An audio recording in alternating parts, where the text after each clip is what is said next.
গত শুক্রবার দিন বিচারপতি বলে দিল যে রেজাল্ট না বার, তুমি প্রশ্নভুল মামলা রেজাল্ট না বার করে তুমি কেন এটা দিচ্ছ।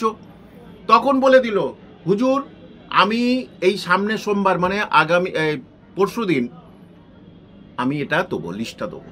আচ্ছা এটা কী করে হয়? লিস্ট তার মানে নেই, লিস্ট মানে কোনটা ঠিক কোনটা বেঠিক সেটা নেই। তাহলে বলছে এই শুক্রবার দিতে পারলো না, বলছে আমি সোমবার দেবো।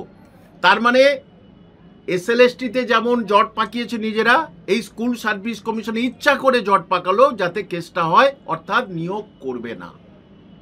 13,421 শূন্য পদে নিয়োগ করবে না, এটা একেবারে নিশ্চিত। যা দেখছি, যা কথাবার্তা বা যা পদ্ধতি শুরু করেছে এত বছর ধরে, তুমি সেটার এখনো ঠিক করতে পারলে না কোনটা ঠিক আর কোনটা ভুল। এখন বিচারপতি বলেছেন সবাইকে নম্বর দিয়ে দেওয়া হবে, কিন্তু যদি বলে যে এটা যেমন ছিল তেমন, তখন তো আবার কেস হবে।